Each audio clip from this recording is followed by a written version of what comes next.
Off. This is morals over money. Put your morals over money.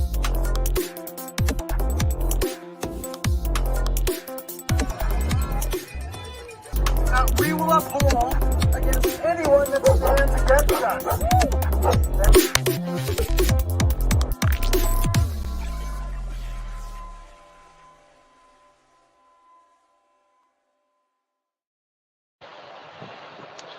Hello everybody, welcome. I'm Stephen Gifford, Freedom Steve to some.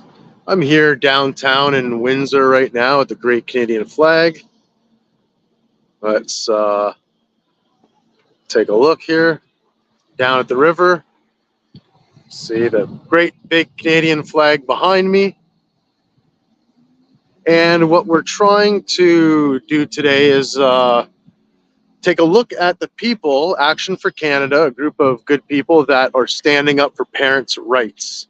Parents whose children are attending public schools and unfortunately are being indoctrinated with buzzwords like inclusion and diversity, which sounds good. I mean, everybody wants to be included, and diversity can be a good thing in some ways. However, what they do is try and sorry, I'm trying to figure out some buttons here. What they do is they try and put a bunch of SOGI, S-O-G-I, that's sexual orientation, gender identity, curriculum.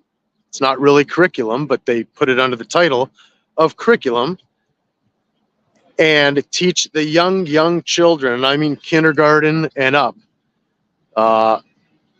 about all of these sexual immoralities, sexuality in general. Little kindergartners and grade 1s and 2s and 3s and 4s don't need to be thinking about that stuff. It's not what they should be thinking of. It's not natural for children to be thinking of, yet here we are, our government and school boards trying to normalize it so eventually they can and will say that it's normal and correct.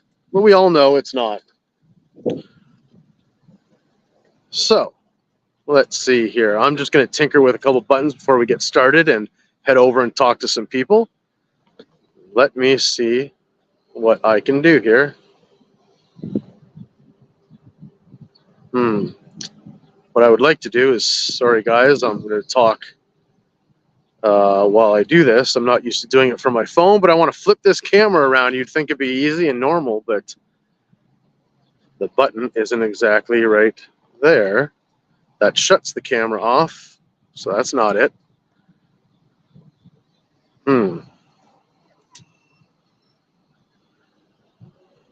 Hello, Kelly. Welcome. Everybody's welcome. Once I figure this stuff out here, I'm going to flip the camera so you don't have to look at my face. It's much better to look at everybody else's that we talk to. And I just need to get this squared away here. I'm on StreamYard. Hey, Rich. Got some people showing up right now. Here we go. Camera.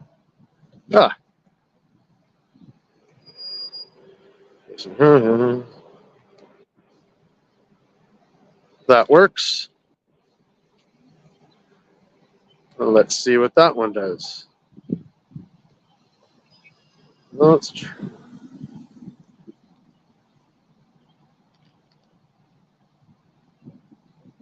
Okay, we'll roll with that.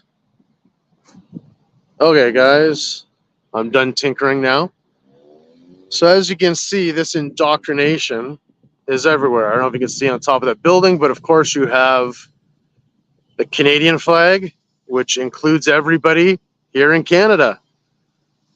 And then you have that ridiculous flag with 6 rainbow colors, not the rainbow, which is 7 colors, God's rainbow, God's eternal covenant and promise to all of us, not one specific group, whether you subscribe to it or not.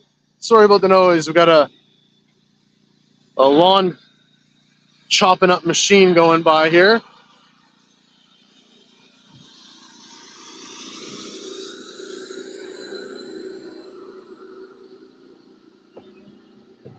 So as you can see, again, the great Canadian flag. Hopefully there'll be a larger turnout. What's this here? Another proud Canadian. It looks like that's a symbol for male and female. Something that 99.9% of all Canadians used to subscribe to, and everybody in the world. You know, there's man and woman. God created male and female, and it was good. Well, things are not good anymore. And one quick point that I'd like to point out here, hey, Ro, one quick point is, out of all the things that our government and society have worked on fixing, and if you're listening to the news, you would say, well, they've fixed so many things. We're working on so many things. And look at all the programs and money in place. Yet, why is it that with all the money, all the programs, all the diversity and inclusion funding that's happening, all of the immigration and migration and refugees, all of the programs the Liberal, NDP, and even Conservative Party have done over the years, I'm just going to switch parking spots, guys. You can come with me for the ride. Why is it that through everything they've done, they have not been able to make things better? In fact, when you look around the environment, your city, your town, my city, wherever you're at, most things have gotten exponentially worse. And if they've gotten exponentially worse, then what are we funding? Perhaps we're doing things wrong.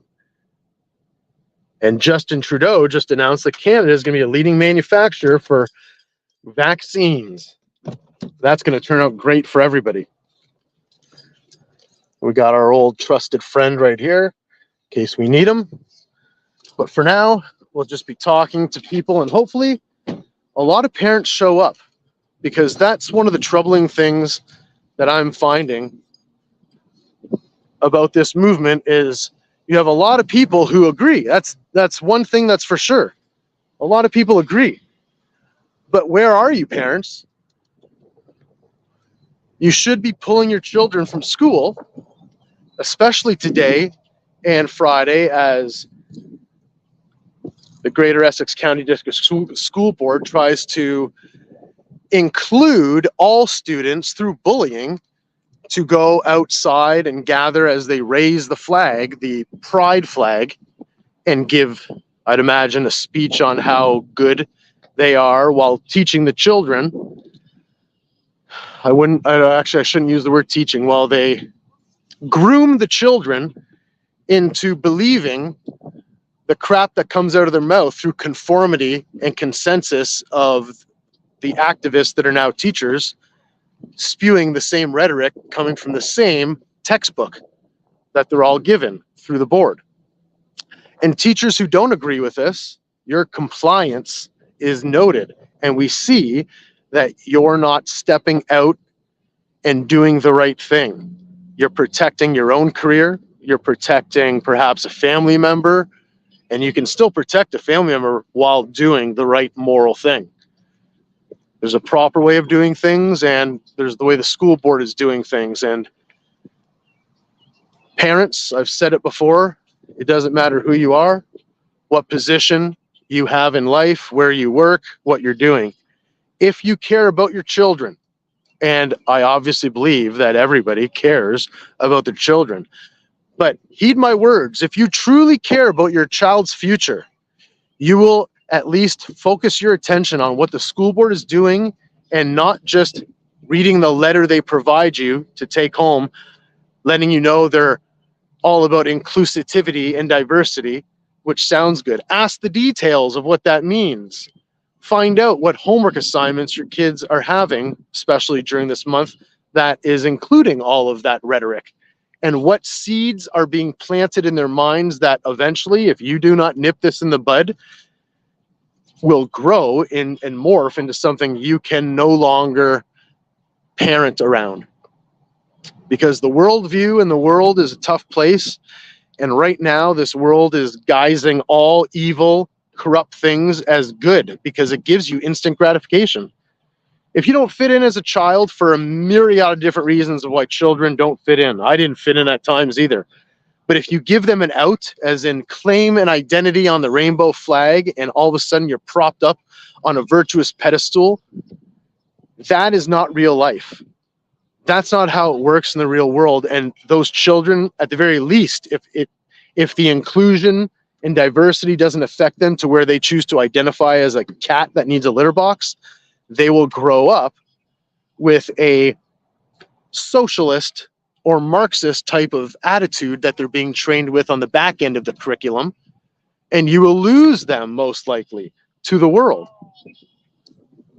And this world could be such a beautiful place if it was governed under the beautiful, loving arms of our Lord. Whether you want to hear that or not, you don't have to subscribe to that. Life is long. One day you might. But things are beautiful when we all follow a certain moral parameter. And we have stepped not just away or off of that line, but we have dove off the cliff without a parachute. Hey, we got parents here that are playing, well, there's many different names for this game. Cornholio, beanbag toss game. But I would love to see a slew of parents that have pulled their children from school, because after all, June is a wash when it comes to actual education. There's not much being educated on within the school system other than this SOGI false curriculum narrative that will destroy the minds of your children. And for some of you who you feel your child identifies under one of these banners, they are young. And of course, when they're given such glory, when they're given pats on the back, when people all of a sudden include them because of what they choose to identify as, it's an instant gratification that most children who don't have full self-confidence will cling to. And that's the scary part, is this is not normal. All these different they, them pronouns and all the other ones that I don't know or care about, for that matter, personally. I care about people. I don't care about pronouns that don't exist. And I don't want children to have to hear and listen to sexually explicit conversations that are meant for adults. So we'll be talking to some more people soon, but I really do hope that there's a turnout here. We have great organizers. Like I said, Action for Canada is hosting this, protecting faith, family, and freedom. Not such a bad concept. Let's take a look here. So guys, if you come down to the riverfront, the Great Canadian Flag right in front of the keg, terrible food nowadays, by the way, expensive and not good. According to many patrons that have gone there in the past few months, they're not happy with their service. That's a side note. So, as you can see, games, treats, and fun. Axe throwing, cornhole, tic-tac-toe toss, giant Jenga. We just saw that. And they'll have some snacks too. Let's see, what's their message? Stop sexually exploiting children. A criminal code? What? There's already laws in place that we're just ignoring as a society, government, police.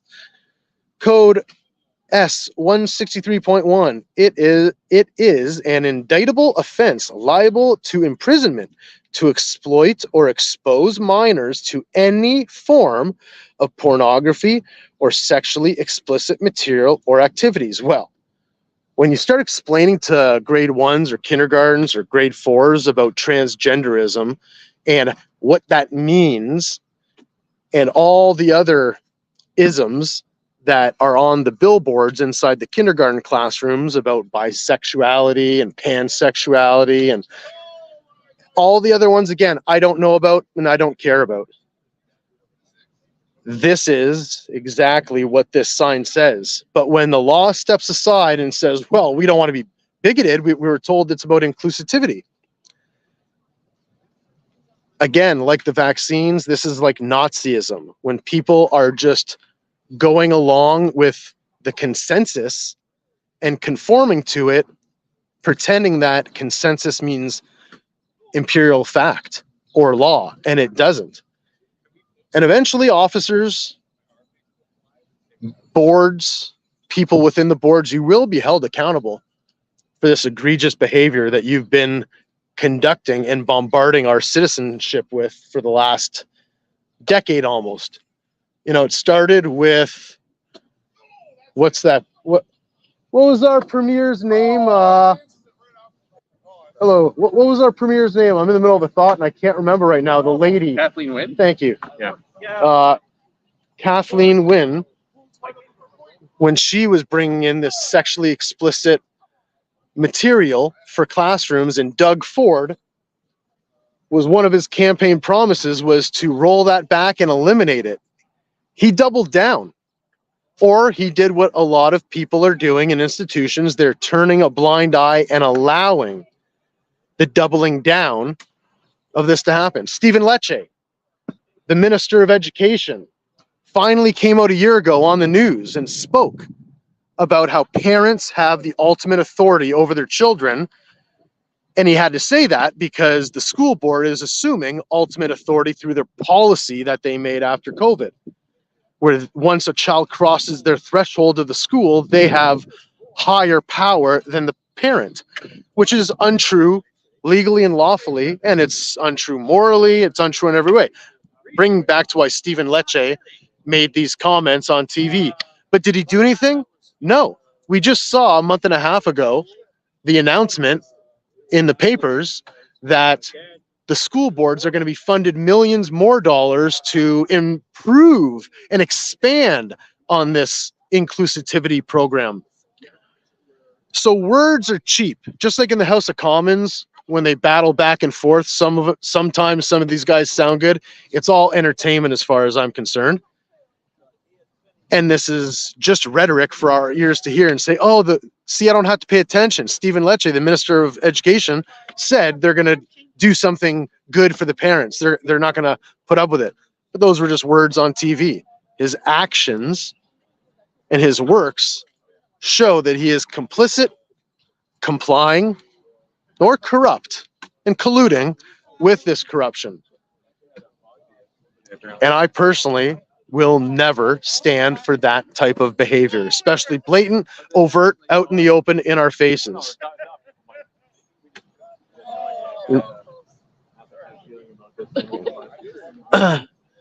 We got some people who don't want to be on camera, and that's okay. So a little view of the sky as I pan over and around.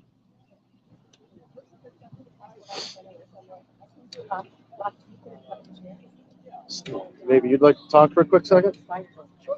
Okay. I love your shirt. Thank you. Where do I get a shirt like that? Well, you can order one through me. I might have the size already. Might have to place the order. But if you guys saw, it's a beautiful classic from last year's shirt, but it's also timeless, right? The rainbow was created long ago, and it was meant for all of us for a specific reason stated here. You can look it up. It's beautiful. Okay, we have Selena Hamilton here, who is part of Action for Canada here in Windsor.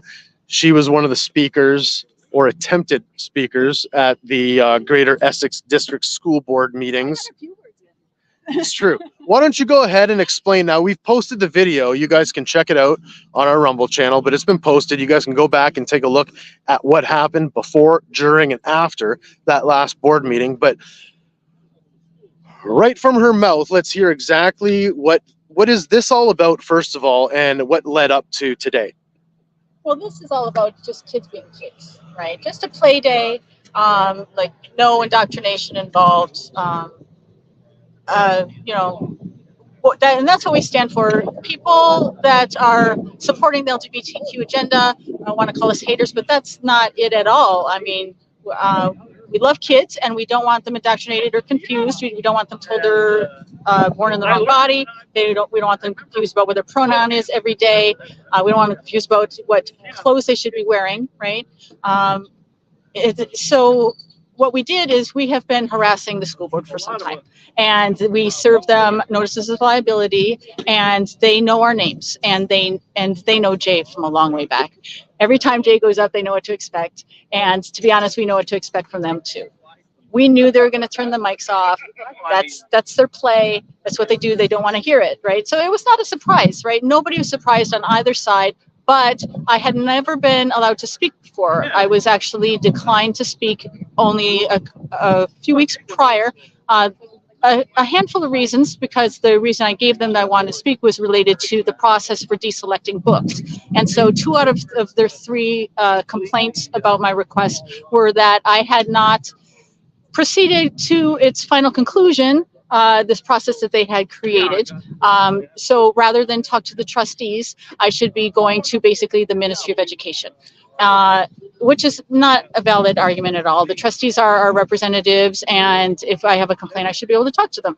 And plus, it's not just the one trustee. It's not just like Ward 6. It is all of the schools, all of the wards, all of the trustees.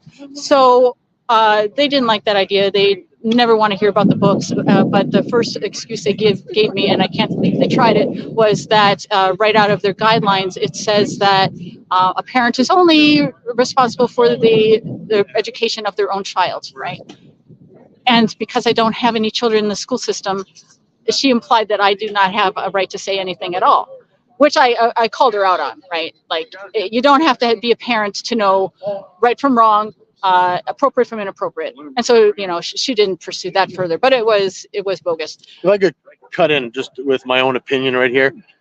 It's funny how they want to track or use that as a leverage point. Are you a parent with a child in school? So, you know, a double-edged sword. Are you a parent, number one?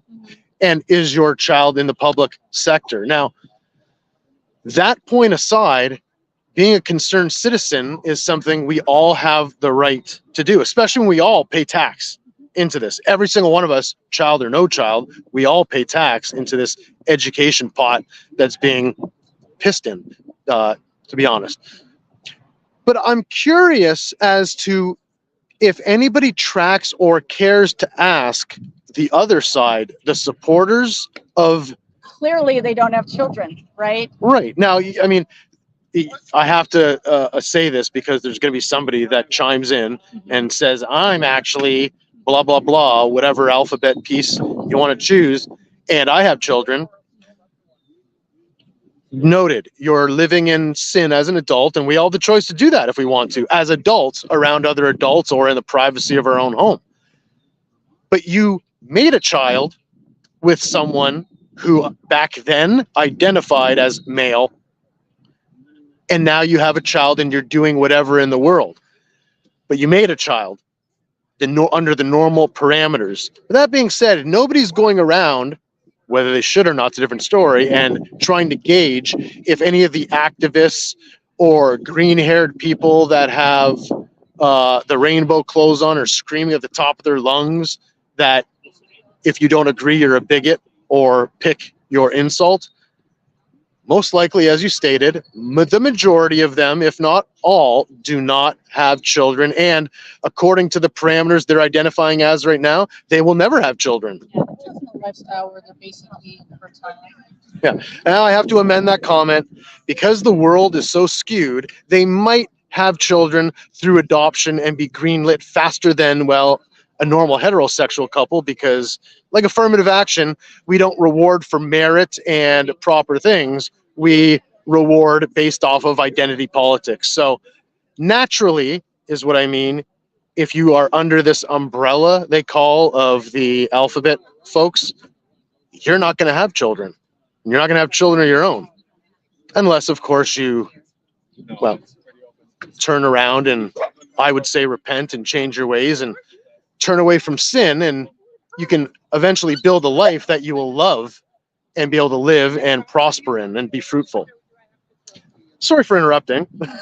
But continue on if you can remember where we left off. Well, I'm just going to comment that they turned off the mics, and it was completely premeditated. Obviously, it was premeditated. Her statements were premeditated. Gail Hatfield threw out that they're under no obligation to have a speakers list, that the trustees have chosen to have a speakers list as if, you know, they're the great benefactors. I think that maybe, splitting hairs there. Maybe they don't need to have a speakers list. Of course, we're going to investigate that, do our own research, and fight them on it, because the public is entitled to voice their concerns and attend the meetings. However, the other kind of speakers that attend the meetings are delegates. The delegates speak on something that's on the agenda, whereas just a traditional speaker can speak on whatever they like, right? Because the agenda is going to be only 2 or 3 items, right? You would wait a dozen years before the item you wanted to talk about hit the agenda. So of course, that's why they have speakers. So I don't think that they have any real right to pull speakers, but I think they'll try, just like they try to close the meetings to the public. They will try whatever they can get away with. And of course, we're not going to let them get away with it. But we do appreciate the warning, Gil Hadfield. That was awesome. So then they decided that they would leave. They left the room. They didn't declare that they felt any amount of fear or threatened in any way, because we're just standing there speaking. It's a ridiculous accusation, but they did clear the room and decided to go elsewhere. And so did we. We just went on our way as well. But yeah, we're gonna have to come back to this because it's persistent. We have here a smattering of books, right? All kinds of literature here. Let's take a look here at what they are. These are all geared. These are actually from the public library, right? So I had to rent them from the public library or borrow them because I can't get them out of the schools. There's no way I can walk into a school and take it out of their library. But these are actually in the catalog. So this is a high school one, but the rest of these are graded by them to be kindergarten to grade 3. This is the recommended reading. Grade 3 recommended reading. And you can better believe that one or all of these books, and I can confirm some of them, are within the grade school public sector. Well, they absolutely are. We've got some literature here. So let me show you what, just so people understand what we're up against. Your Action for Canada, right? We have the 2 great laws, love God and love thy neighbor. It's not such a bad law. Then we have the article from the Windsor Star that came out last week, just so people can read what's going on, what we said, what we did, who's involved. And then we start to explain these books, right? These are the very books that are here. So this one's only in one school. It's in Amherstburg, but it's basically a girl deciding that she's not a girl. And one of her friends informs her of the term transgender. And she decides that she's going to basically live like a boy. Now, they themselves have labeled this as kindergarten to grade 3. Now, you see, and again, so when parents, before we continue, when parents sit here and as a defense mechanism say, well, it's just a child book, like I'm sure they don't dive into anything too deep. You don't need to dive into anything deep. You were a child once, so if you have a child right now, change the parameters up, right? Let's have a children's book with cartoons, and we'll, instead of having the full novel, Stephen King book, we'll make it into a children's, 5-page, 6-page book, and explain the concept of the guy or the clown with fangs under the sewer, sneaking, ready to grab the ankles of your child and pull them in and murder them. Now, right now, well, that's the premise of the book, right? So, but murder happens in real life, unfortunately. Bad things happen, right? So although the clown with fangs isn't real, murder is, right? And child predators, rape, all these things are real things. Now, do we let these concepts touch the ears and eyes of our children? Do we think that would cause nightmares? Now, of course, we could package these books about murder and all that into a colorful, rainbowy type scenario that might not make them scream in the moment, but it will plant a seed in their mind. They weren't thinking about murder the day before you bring up this hypothetical book. But the minute you bring the book into play, as cartoony and nice as it is, from that point on, a seed of questioning will be in their mind. What is murder? Why is that guy holding a knife? Why is this? Why is that? Now, you can go down a rabbit hole of different scenarios and say, well, I wouldn't answer. Well, if your answer to my question is anything other than I would give them all the information, right? This place is not for you, and I think you need help. But if you would hide some of that information to protect their minds, their innocent, childlike minds, then what is the difference between this sexual content that's wrapped in a colorful, cartoony package? Is what I'm saying. Am I blathering on in a way that doesn't make sense? Or Yeah, you're right. And it's all about normalization. If they see it in enough places, they think it's perfectly normal. And they do see it in enough places. That's the whole point of putting these flags up everywhere, right? Yep. All the schools, all of the public banks, buildings, right? shopping centers. Walk into a store, this is a safe space. Go to libraries, it's a safe space, right? It's rainbow, rainbow, rainbow. Subsidization, by the way. So it becomes normalized. They never really know any different, but we know the difference. So that's why we're trying to protect them. Let me continue with these books. So this one is Calvin. It is a girl who wants to go by the name Calvin, and this one is in many, many, many, many, many schools, right? I think this is. So there's a list, guys, if you want to take a look here. If you were down here, you could see this in person, but this is a list right there of all the schools. Yeah, it's the camera's backward there. That's a list of all the schools there. Right. Then this one is Born Ready, the true story of a boy named Penelope. And so it's a girl named Penelope who wants to be a boy, but she wants to keep the name Penelope. And so then this is in a number of schools there, about 10 or so. Right. Then this one is Jack Not Jackie. It's a girl that likes to be, she's basically a tomboy. She likes to play in the mud. She likes to zoom around with a cape, right? And her sister is a girly girl. She likes to play with dresses and be a princess. But because she likes to, Jackie likes to dress a little more tomboyish, her mother decides that, oh, Jackie's been trying to tell us this for a while, right? Like, and so she goes by the name Jack now, and she basically tells her sister, I'm not your sister anymore, I'm your brother now. So if you're what identified back in our day as a tomboy, then as a child, don't think with the mind you have now as an adult, but if you're a child trying to fit in or not caring about fitting in, and then an adult, someone comes up to you and says, you know, I noticed you wear a lot of what people call boy clothes. I don't know if those are the words they would use, but then they would lead you to these books, which as an insecure child, you go, oh, well, maybe that's why I like to play these sports, or I like to do things that some people say are for guys. And I'm not saying that particular sports are for guys or girls. Everybody can play.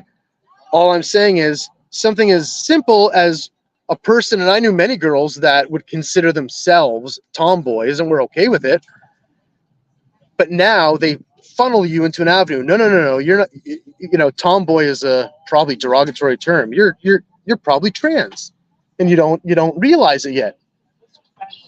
And these are some of the schools right here that this book is found in. Sorry, I had the camera backwards last time, guys. I'll just show you real quick since everything was backwards. Born Ready, that's the schools that one's at. And Calvin, there's such a long list of schools here. You can take a look.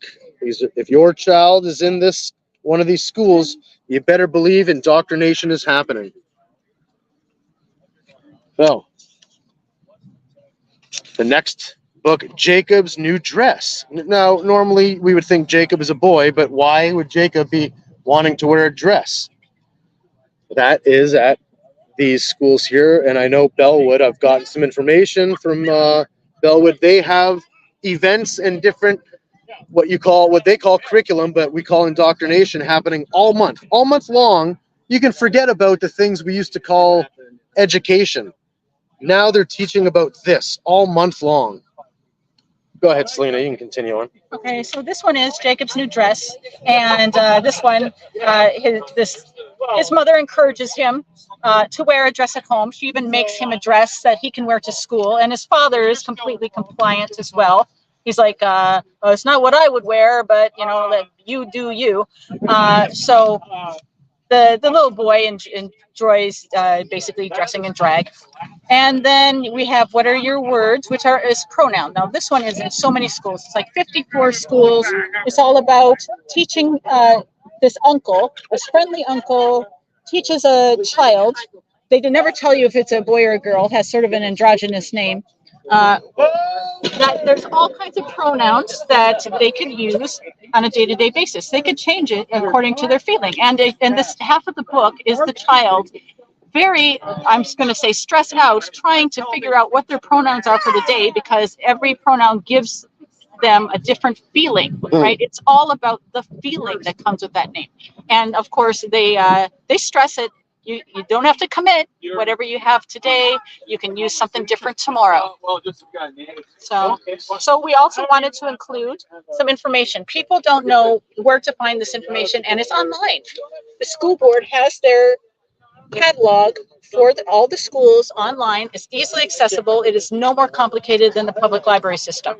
And you can search by title, you can search by theme, right, subject matter. And here's a few samples of what the subject matter is. There are so many that are labeled for exactly the kind of thing that we're trying to prevent. And they know that it's there. They can't say we don't know. They tag these themselves. Right? We didn't do it, they did. And it's easy to find. It's very easy to find. So we also wanted to provide some information about who the trustees are, right? They are assigned by ward. So if you can look up your ward in your city, that's how you voted for your municipality. Screenshot this, guys. Screenshot it and spread it around. Everyone needs to call, email, bombard them with factual information, not disparaging comments necessarily. You can hit them in their heart, but I would advise for people to stick on topic and not just sling insults, as the goal isn't to get anger off your chest, but to change this indoctrination and evil that's happening right now. And I would like to reiterate that Nancy Armstrong and Linda Chin, they're on our side. They have fought very hard to help us try to clean up the libraries. Linda sticks her neck out all the time. And so if you're going to write or call her, please let her know that she's a hero. Yep. And she has been disparaged so much by the rest of the board, especially Ron LeClaire, who has on camera, I can't believe he's still running the show here for the things he has said on camera, telling people to shut up, shutting their mics off. When I say people, I don't mean common folk like Selena and myself. I mean Linda, making her cry within the board meeting just because she disagreed quietly too, very politely and quietly. And here is Gail Hatfield, who looks like the typical advocate that 20 years ago would probably not have been hired at McDonald's, but holds a position of power now because of probably how she identifies. That's my opinion. Continue on, sorry. So that's what we're doing here today, is to basically inform, to entertain and to inform, and some passers-by can ask us, what are we doing here, what is our organization about? And we can tell them, look, we are fighting. We recently were in the newspaper for this fight. This is the problem. The evidence is in front of your face. Right? These are the people that you contact if you want to solve this problem. We can use the help. Absolutely. And that's kind of the resounding tone is, as you heard, Selena currently isn't a parent with a child within the school board. Yet here she is, not just showing up, but helping and being part of Action for Canada in order to try to implement positive change for you and your children. We need parents to show the same, if not more, dedication. This is your children. This is their future. And all you have to do is look to how society is shaping out. The more money, the more time, the more effort our government puts into all these programs that they say are improving the lives of people, you clearly, if you use your own eyes, ears, and heart, look around your town and city, there isn't much improvement. There's more crime, there's more degradation, there's more dilapidation, there's less education going on. And people and children especially are suffering. And that's my perspective from what I see happening. With all the money and everything being thrown into our city alone, in our province, the streets should be glistening with gold. There should be no litter on the streets. There should be no homeless. All these programs that our government have put in place in the guise of making things better have once again, as usual, like we all know, have made things somehow worse. But you can promise, you can bet that they will have a solution to help rectify the problem they created that will inevitably cost money and cause more problems. Is there anything else you'd like to add right now before I hop around? Absolutely. Yeah. Truth Trumpet would be glad to spread the truth, and especially when it's of moral standing. That's kind of what we're about, and we appreciate you, Selena, and appreciate the effort, especially a couple weeks ago, that you put in. And even though they shut you down, shut your voice down, they didn't shut you down. Well, thank you. And we'll as Jen Psaki would say, we'll circle back in a little bit here. Let's go around and see. We got a parent and child here, or maybe grandparent and child. I don't want to make an assumption, but either way, happy to see them not in school today, as they can learn more here. Would you guys like to be on camera? Oh, this is my friend Richard. As you can see, he's got a picture of Druthers, which is a great print to allow news to get to your doorstep. If you haven't heard of it, look it up. They carry real factual information, not CNN garbage or what we have here in Canada, the state-funded CBC. Identify as Druthers representative today. There we go. Is there anything you'd like to talk about or say what's going on here and what you're doing here? No. Well, why are we here, Steve? Well, to show our voices to protect the children of the indoctrination that's happening in our school systems. So today, on just a story on my Facebook, basically, a lot of people are confused because they have children that are LGBTQ community, and they're trying to defend their own child. What we're doing here is we're protecting all children, so it's inclusive, not only for those children, but for all children that are even straight, boys and girls that identify as boys and girls. A lot of them are scared now to even say that, they like girls these days, and it's important that they know that it's okay to be straight. Yeah, absolutely, and that's kind of that's the problem that a lot of people, I think, on this topic and so many other identity politics topic, that when you're on the side of the tsunami wave, when you're riding the wave, right, when you're getting all the trinkets and all the accolades, when you're getting the job, right, affirmative action, when you're getting the job because of the color of your skin, and not allowing someone who put in the hard work and effort and got the grades or skill set, you're giving someone a job of color, let's say. But what you're doing by propping up someone, in my opinion, falsely, because color shouldn't deserve accolades. It should be the content of one's character, not the color of your skin. A kind of a famous guy, Martin Luther King Jr., had said that, and people liked it when he said it back, 50, 60 years ago. But now saying that seems to be some kind of derogatory term. But it's the same principle that applies with affirmative action, when it comes to inclusivity, at least the way they talk about it within the Rainbow Flag Coalition. By including or propping up people who identify as something other than what we would call the norm, you're forcing down anyone that, I wouldn't even say identifies, but is normal. You have a normally functioning person who happens to be guided by the parameters that this world conducts itself, meaning the earth, the air, the sky, the sea, our Lord above. We are meant to procreate, and only one way can that happen. And what we're doing is perversing that and allowing that perverseness to be thrust up on that pedestal, while stomping with our feet down on anyone that doesn't fit in to this diverse category that has been created. I think that's the best way, in a long way, that I can describe it. But what's up, Johnny? Another friend going by. I should have snagged him to come here too and bring his kids. But unfortunately, his children are probably in school right now in the public sector. Maybe Catholic, but Catholic schools are pretty much the same. They're within the public sector, and they, even though I don't see how they can be teaching this stuff as curriculum, they are. Subsidizations, perhaps, from the government? I'm not sure. So I saw you and your son here. You're playing a game. It looks like some axe.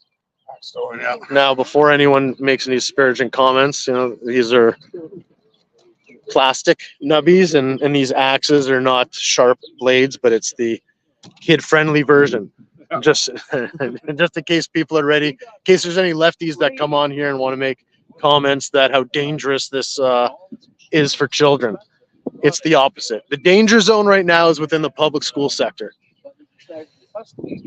So, you brought your son here, and is there anything you'd like to elaborate on when it comes to education that you're providing? Myself, I don't have my son going to school. I pulled him out the year after kindergarten. So grade 1, 2, 3, 4, 5, 6. Now I've been homeschooling. Oh, actually unschooling him. I don't homeschool him, as in I don't do the same testing and things that the school would do. You got to write this test, you got to get an A, give grades and things like that. I don't do that. I just, whatever I feel at the time that he's interested in, that's what I teach him for that part of the time. And he's doing really well with his education. Great. And you have a daughter as well who, I believe she was in the system. I was too. Most of us were. Our parents, we didn't have the social medias, the forums, the alternate news, nor would my parents watch that anyway. But there was a time where we had trusted institutions, and to a lot of you parents, you still have that feeling in your heart where you don't have to think about it because there's a board that does that. And surely they wouldn't allow some of the material I just showed you within the schools. But you have to open your eyes. You have to focus. You have to pay attention. And if you knew the actual wording, indoctrination, books, however you want to word it for yourself, I like indoctrination. But if you knew the things that they're advocating and teaching, well, it's not the things you learned. It's not the math. It's not the science. And if it is the science, it's as best it can be is under the guise of trusting the science, which we know now wasn't science. So I've advised, and I bet everybody here would advise, if you can afford private school, that'd be a decent option. Homeschool, another option, or unschool, another option. I guarantee, from my perspective, that your child will turn out better mentally equipped, happier, and with a greater success rate than any child that is within the public sector nowadays. And going forward, because Stephen Lecce, the conservative Minister of Education, is putting millions of dollars more into this exact program, which he had said a year ago, like I stated, that he was going to not do. But again, these politicians always do the opposite of what they say they're going to do on camera. And I'm not excluding the party that everyone currently likes. It'd be nice if words matched up to actions, but in my opinion, the heads of each political party has been corrupted and must be usurped by people who have goodness in their heart and aren't willing to allow that to spill out and be exchanged for a quick payoff or fear. They say there's actually a lot of studies done on it that when children come out of high school, that they're actually exhausted of school, and when they go and try to perform well in college or university, that they struggle and they're just tired and they don't want to do any more school. When kids are unschooled or homeschooled and go to college, university, they're usually fresh and it's a new experience and they're doing it, and they usually sell really well at that level when they haven't been mentally exhausted from the years of school from prior years. I'd imagine they would probably, like you said, do much better as fresh legs, if you want to put it that way. A different social aspect where you have thousands of people around you, that can be exciting when it's not something you're used to. And I have to make this point as well for people, lefties mostly, that would say, well, if you homeschool or unschool your child, they're going to fail or lack in the social settings. Well, it's like having a natural fireplace in your home. Most people nowadays have been indoctrinated thinking that it's too dangerous, but we, man, created fire, right? If you love your child, and I believe everybody does, then you as a parent will find the pathway and avenue for your child not to get burned in the natural fireplace in your home, and or for your child to have a social a diverse social experience where they have friends. Parents will set that up. I know you did that. You helped create groups in order for parents who are homeschooling. Go ahead and speak on that. Well, when I say to all the parents, I say, well, how is the socialization process with my son, and is he socialized? And they meet him, everybody knows. See, Steve, when you were in school, you had probably 30 students in your class going through grade 1 through grade 8, same kids every year in the class. Maybe you might get 1 or 2 new kids. How many of those were actually your friends that you hung around with every single day out of those 30 kids? Maybe 5, 10 of those kids you hang around with. So you basically get to know and they're friends with 10 people. At the same time, my little son over there, he came, he gets to go to all the different homeschool groups, and we do 2 trips every single week to somewhere, to go meet new kids and whatever. But I would say this boy's got hundreds and hundreds of friends compared to just 5 or 10 he would have had if he went to school. So there's a lot more socializing that goes on in homeschooling and unschooling than actually in the school itself, where you have to sit down, shut up, and sit in your seat and don't talk to anybody. And it's exact opposite of socialization. Well, and in the end, it's, again, up to you, the parent, right? Rich set this up for his son to be able to have this, and in doing so, help set up a lot of diverse parent groups for other parents as well. But it's on you, on me as a parent. I mean, you can bury your head in your work, and you can say, well, I've got to work 16 hours a day. Who's going to pay the bills? Who's going to bring home the bacon? Who's going to pay for the cars and the groceries and the vacations? Well, you're right. Who is going to? It is on your shoulders. But how much money you earn, how much time you spend earning that money as opposed to with your children is a choice. You might not think it's a choice right now, but it absolutely is. You've just shaped your mind into thinking you don't have a choice because you have an expectation in your mind of how much money you need. And I can tell you right now, I don't care who you are. I don't care what you do. You don't need it. You don't need whatever it is you think you need. What you need is your child. What you need is your child to grow up happy, healthy, and hopefully successful. But just choosing the option of, well, money is the pathway or my work is what's important, you will reap what you sow. And if you put that effort into your work instead of your child, then that's exactly where that effort will go, and your child will be left by the wayside or left to be dealt with by the people you put them in charge with. And I promise that's Moloch. And they always try to search for attention in whatever they can. You want the good attention, spend a lot of time with them. If you want negative attention to come about, ignore them for 16 hours a day and come home and say, I'm tired, I don't want to play with you and this and that, and I don't want to see what you've been doing all day. Then that child is going to do something like start dressing like a girl just to get your attention. It's going to happen because they're going to do whatever they can to get your attention. Absolutely. And that's another good point, as to, even if it's not your attention at first, because you might not be paying attention, they will do it to get attention, knowing that if they identify or dress up in a certain way, that people will automatically, because it's what school has been training kids to do, they will flock to you, put you on the shoulders of their back, and say what a hero you are. A good example, Bruce Jenner, right? You might know him, her as Caitlyn Jenner now, right? All he had to do, he didn't even have to have an operation yet. Don't know if he has. He switched back now. Did he? Oh, I'm not paying attention. But so this guy, we all know who Bruce Jenner is. We should. I'm not going to go through the run through. He started dressing and growing his hair, dressing like a girl, and then eventually identifying as a woman. And the second he identified as a woman, he made all the talk shows. He got endorsement deals. He made the cover of magazines being called brave, stunning, beautiful, and courageous. What makes him any of those things? All he did was say, I'm a woman. I identify as a woman. So circling back to a child, if they're not getting the attention they crave from their loved ones, then they will seek it from anywhere or anyone else. And if the world is propping you up to identify as a kitty, to scratch around a litter box, then your kid will do that because somebody will give them the attention they desire. And it won't be the attention you as a parent necessarily want. And if you think you want it in the moment, wait a couple of years and see how it plays out.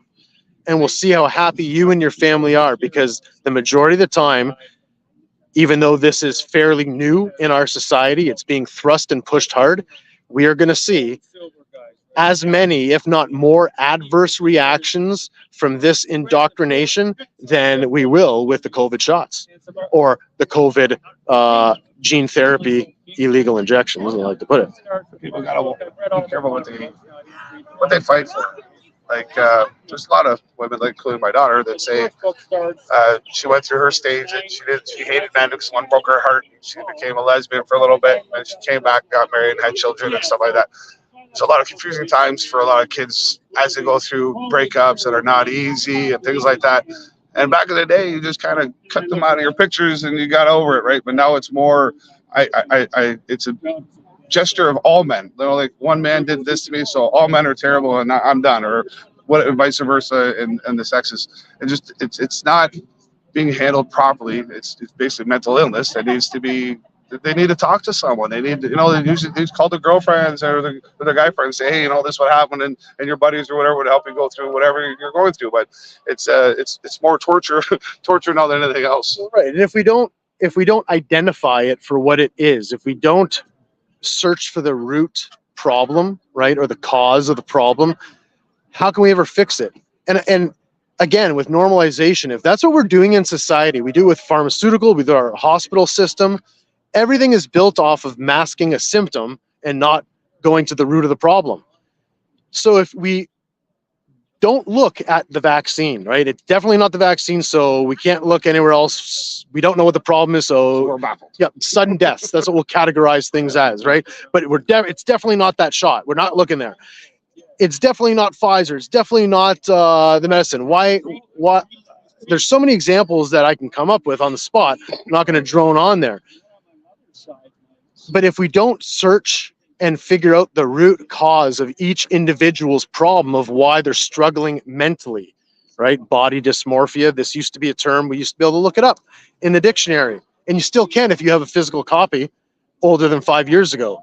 But during Barack Obama's tenure, a lot of bills and laws got passed, and over here in Canada, to where propaganda was heavily funded and legalized in order to divert and change the public's perception on topics. And this is what they've done.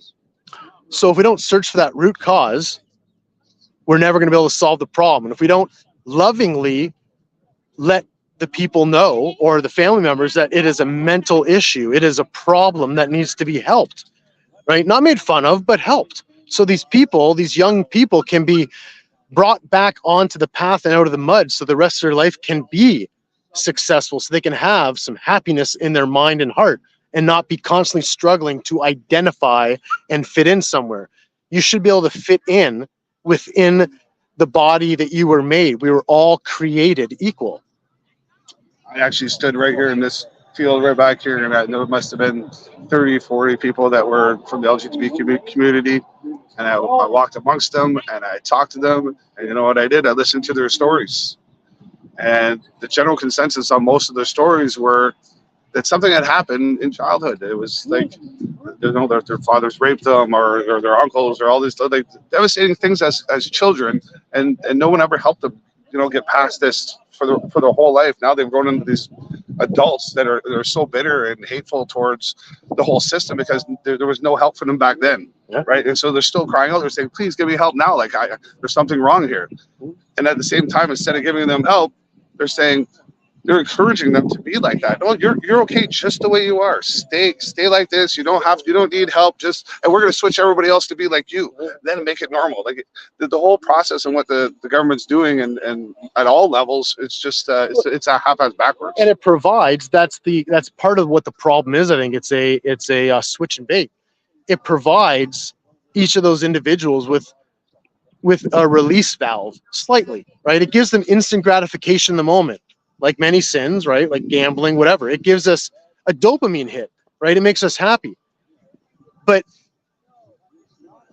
follow that through a few more steps, 5 more hours of gambling. And now if you haven't left the table with your profits and, enjoyed it, you're in your mind struggling. I can't leave. I got to make whatever amount back. I got to pee, but I can't get off this chair. You're not happy. You only are happy for a split second or the illusion of happiness with the little dopamine hit they give you of that instant gratification. But the problem is underlying, it's still there. And you'll always be searching to rectify that problem. And if no one is giving you the parameters on the direction to go to rectify it, you'll be looking like someone in the desert for water, inevitably never finding it because there's no one proper there to guide you to where you need to go. And that's the problem with our school system, government, and institutions that are funded by them. Yeah, and all our Canadian taxpayer money is funding all this. That's the sad part. We're paying for it. Our Windsor Police Service has got all new uniforms today, little pins and jackets and everything. They're all prided and they're doing the cop cars up. So I'm telling you, they had to spend tens to hundreds of thousands of dollars for all this stuff to get. Well, and that's the normalization tactic, right? Like by making it a normal everyday thing. And if you trust the police and the police are wearing that, both must be good. I don't agree. I'm just stating the psychological warfare that they're conducting on us by putting the people we used to entrust, some of us now don't, but many of you do, by putting these two factions together. It's called cross-marketing. It's the oldest trick in the book, right? You get something that is working and you take something that has had trouble, you mix them together and hope that it elevates the one and slingshots them into success. And that's what it's doing through the funding of all institutions bombarding us every day, every minute, from every hour, from every angle, except this particular angle right here today, right now in Windsor, Ontario. Is there anything else you'd like to add before I kind of make my circle around? And Let's go to the next thing. all right, I appreciate you. Thank you. We'll talk soon. Okay, well, let's walk around here and let's see if anybody else wants to talk. They might be getting ready to speak. You got Mr. Jay Palco up on the stage doing some technical work, getting ready to maybe give a speech. Regarding this, he's one of the gentlemen that have stood tall at the board meetings. He has ran in provincial elections and tried to be a strong moral voice. And I can personally attest to his character. But that's a story for another day. We won't get into that. Would any of you ladies like to be on camera? I don't want the camera enough, but brothers. Put it on. So we have more people here, but I'm not going to put on the camera because even though we may not respect the indoctrination that's happening, we respect each other and our individual rights and what we like. So I'll walk around. You get these things? Go this way. Since you put the cream on, you've never seen it feel as fast. Swelling went down in the day. She did it before in the afternoon. So I'm not surprised, but I am disappointed that there aren't more parents with children here. And I know if someone's on the opposing side of the thought process, they'll say, good. They don't want kids there. They should be in school. But again, they're not learning anything important as far as I'm concerned, and they're only damaging the minds of the children by taking them out of class to watch a flag raising that shouldn't be raised at a municipal or public sector building in the first place. I mean, that after all, that is the law. But when the law doesn't need to follow the law, bad things can happen under the guise of good things.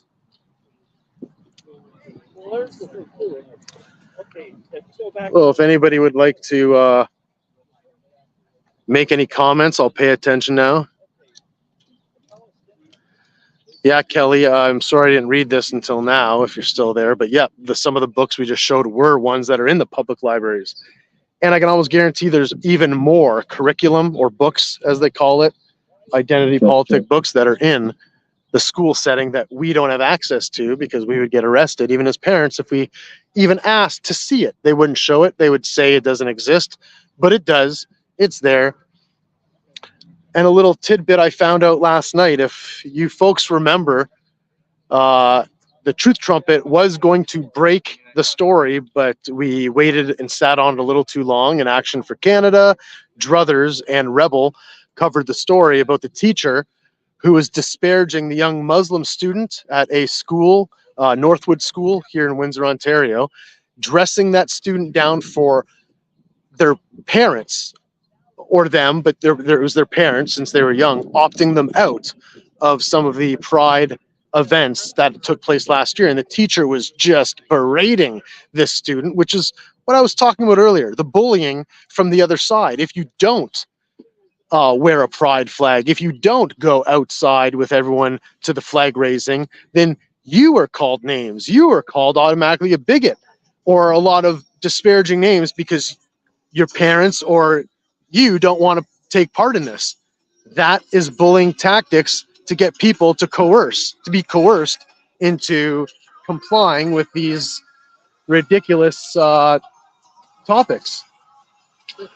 Well, they got some music playing to make things a little more fun down here.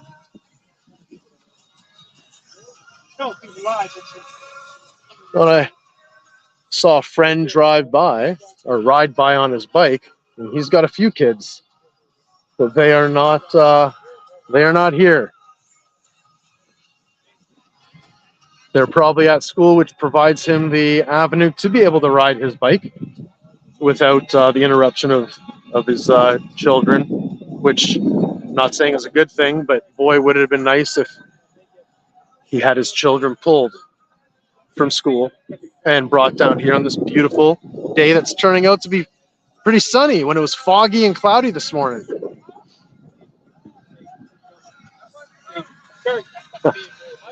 See, good old-fashioned fun, cornhole fun.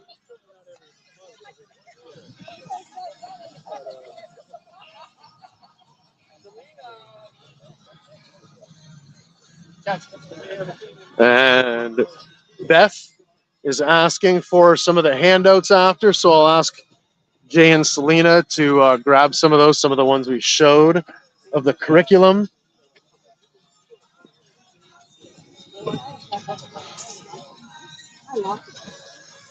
Hey, Jay.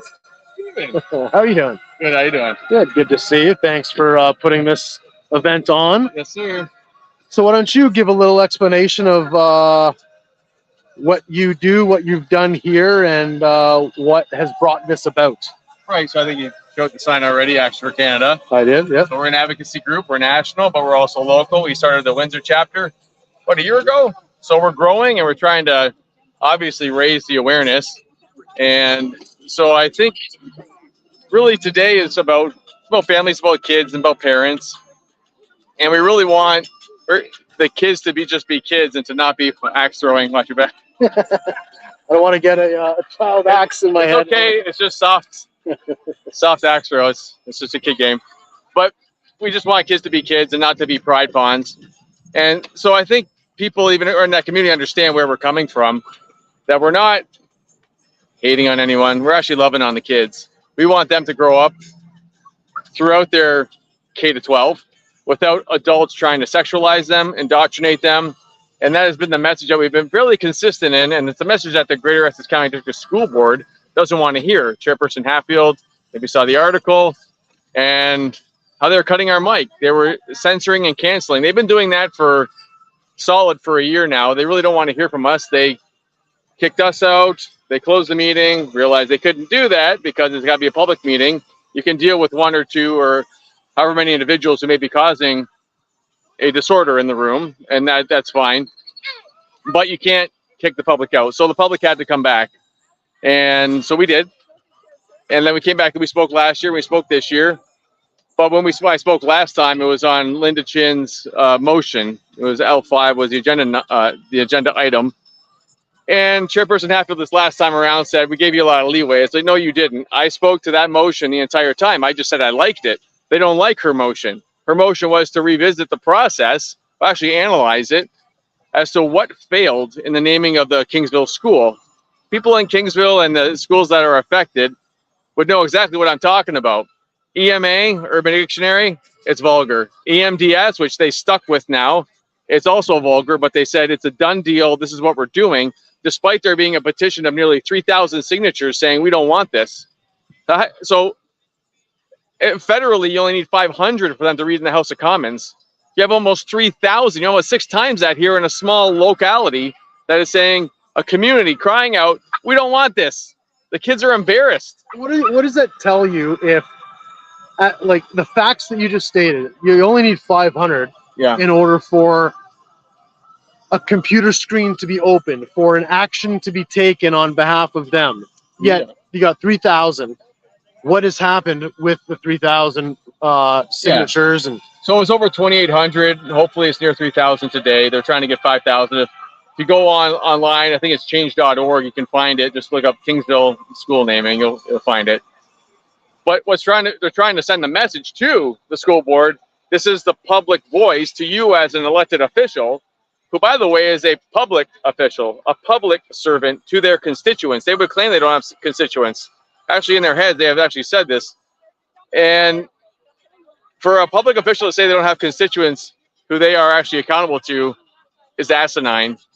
Like, go find another job. So when they walked out on us, that was my message to them. My mic was cut, but I think thankfully Beth had it rolling, and so that's what I was telling them. I'm like, yeah, walk out and keep walking, because you need to go find a different job. If you can't listen to the people who actually put you in that seat as a trustee to hold that public meeting, to get public feedback, not only the feedback that you like, but also the feedback that you don't like. So, with all due respect, grow up, put your big girl, big boy pants on, and do your job. So I get criticized at work sometimes if I don't do my job all that well. We get performance reviews. It's a part of life. Kids are graded at school. Sometimes you don't meet the standard. You can get a failing grade, and sometimes that's the best thing a kid can do is get a failing grade, because it wakes them up. But if you earn the A, you earn the A. But this is a meritocracy, and that's what it needs to be anyways. It used to be. Let's say, yeah. So DEI, a lot of people say that means didn't earn it. But I would say also, and what I've said in those meetings, which they don't like, is that it means discrimination, exclusion, and indoctrination. So they claim diversity, equity, inclusion, but they don't do that. When you tell a child the color of your skin is going to determine your success in life. So if you have a darker skin tone, you are less likely to succeed. If you have a lighter skin tone, you are more likely to succeed. So the lighter skin tones are the oppressors. The darker skin tones are the oppressed. And that's just the way that it is. So we actually have to give you a handout because you have a darker skin tone. That's critical race theory. That's racism and racism, which actually, makes them racist. Yep. And that's insanity. But then telling girls and boys they're not born in the right body. It's like, oh man, I know they called you a boy, but today you just might be a girl. Like, why would you put such a messed up message in a child's mind? Why would you leave them so confused? And they have done this, and the parents have pleaded, say, please just tell them they're a boy. Please just tell them they're a girl. They're coming home confused. And the principals, the teacher, the staff, they refuse to actually help the parents out who are pleading. Don't confuse my child. So today we're here because we're like, keep your kids out of school, send the message. Absenteeism is what they listen to because it's enrollment. Mm-hmm. So absenteeism, yes, but enrollment as well. And maybe I'll speak to that in a little bit. But the point being, kids need to be kids. They're not pride pawns. Quit messing with them and this gender equality, politics, identity game that they're having. But it's so sinister and dark because they go down to K-12. So I actually had a young person tell me in their school they were actually painting the faces of kids in GECDSB rainbow. Yep. Do the parents know this? Are the parents okay with this? Any other day, put rainbow on your face. I don't care. But when it comes to Pride Month, you know exactly what they're doing. They're using those little children as billboards for their stupidity. So they actually spend over $1 million on this, of money that does not come from the province. Right. It's money that comes from the school. But within the school, they don't have money to do their normal business. Mm-hmm. So they're spending over $1 million. Meanwhile, they can't just do school straight up. It's a really bad state. People aren't aware of it. We're here trying to make some noise because we want people to understand that and to come out and just play games, be a kid. Like that's what I grew up as. I think you grew up as, and most people who are in the know that. But they are trying to get these younger generations. We're trying to capture their minds, yep, in a Pride Month kind of way, so that as they grow up, they don't know any different. Well, before I read Beth's comment here, because I don't want to forget, because she's got a good point here on what some parents should do. You mentioned, the rainbow paint on the face, and obviously rainbow flag and colors, right? all things that are attractants to any human, but to children especially. Yeah. Now, to parallel that, in my former younger life, I traveled to a place called Amsterdam. Right? Now, Amsterdam has a district called the Red Light District. And you can imagine, or you maybe don't need to imagine, what it's about. But at night, there are lights. There are neon lights everywhere. And yeah, red lights, but there's many other lights. And it's an attractant for people to come to the bars, to see what exciting nightlife and other things that you can find there. And there are many sinful things that you can find yourself enjoying in the moment right there. Yeah. But it's just like this. They're instant gratification hits. You will find pleasure in the moment.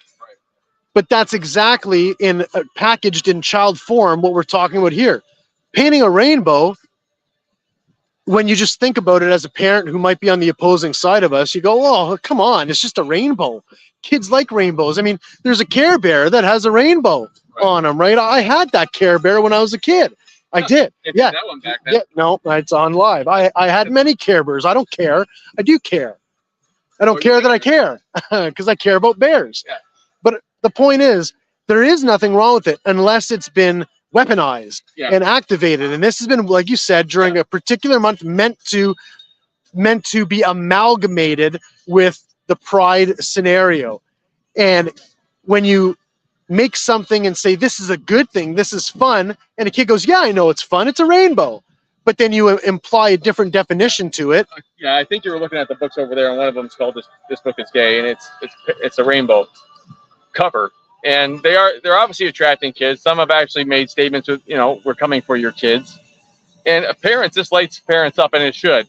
Parents should be upset about this because the school is claiming an extremely unrightful authority over your children. When they cross over that threshold in that institution, they're saying, now we're in charge. But they never are in charge. It's always the parents who are in charge. And the parents have to be vocal about this and stand up and say so. And there's ways to do it. And, at the last meeting, I was not happy with that school board. And they need to hear that more in good, respectful ways. But you shut down my mic. Well, I didn't need the mic. I used my outside voice. But, I was upset with them. But I was making sure that they heard me, that they received notices of liability for a reason. It's a warning to them that what they're doing is actually illegal. Now, may not be charged with it. We may have some activist judges, and they may have their own ways of actually enforcing justice. But what they're doing is wrong. It is wrong all day long because they're robbing children of their innocence. Well, and eventually, good man. Eventually, ice cream's here. It's like most things, right? Obviously, television shows, cartoons aren't real, but the dichotomy of how the character plots play out have to be, at least used to, have to be congruent to how real life is. And the way it works in movies, the way it works in TV shows, what gets you to watch, what gets your heart to sing, is the good guy always wins in the end. It might take a lot of struggle, it might take time, but the good guys always do prevail. God always prevails, which happens to be the good guy, whether you believe it or not, the arbiter of morality. And I think one of the things overall is when people say, these people, they want to be heard, they want to be supported, they want to be cared for. That's fine. Everybody does, including Christians, Muslims, Jews, whatever you seek, whatever your faith is. Everybody wants that. But as a Christian man, I don't walk around asking children to affirm my worldview, my lifestyle. An adult should not go to a child and actually cause them in some way, that coerce, force, to affirm their lifestyle. If you want to do you as an adult, then that's fine. Leave the kids alone. And if you really think that the kids should be doing that, go start your own school. Get out of that's not public school, because you're not representing everybody by doing that. You're representing a small fraction. So we don't need tyranny of the minority either. That's right. And so that's where it's at. Thanks for coming today. Appreciate that. That's right. So we have Beth saying here too, and it's a very valid point. Please write the teachers and principal. Write them a note saying that your child or children are not permitted to participate in any LGBTQ. Beth, you forgot the 2T plus. or whatever That's it is. too bad. I might even have gotten that wrong, but just a little jab at you. But write that letter not permitting your children to participate in those alphabet activities. Yeah. Photocopy it and put it in your child's agenda. I think- So you have a copy as well that you And gave it to them. One good thing that a parent should do, it's just something so simple, is go take a lap of the school the way it is during Pride Month now. Go to the school, say, excuse me, I just want to go inside and see what my kids are being shown during Pride Month. And there have been showcases of these books. They put the books up in the showcases. They don't just hide them in school, Destiny Online Library, go do a search. They have showcased the books. They have billboards where they're putting up all the propaganda about Pride Month. They want them to go down there and to bend the knee and bow the head to the raising of the pride flag. And it's like that is, whether they want to acknowledge it or not, it's a religious statement they're being made. When you fly a flag, you're making a statement. You're saying that we are operating under the authority of this flag, or we recognize it, we acknowledge the importance of it. Not everybody in the school does. And so that's why we wanted to be out here today, just giving an option, but also just making a statement that this is what kids need to be doing. Outside playing, reading, writing, arithmetic, full stop.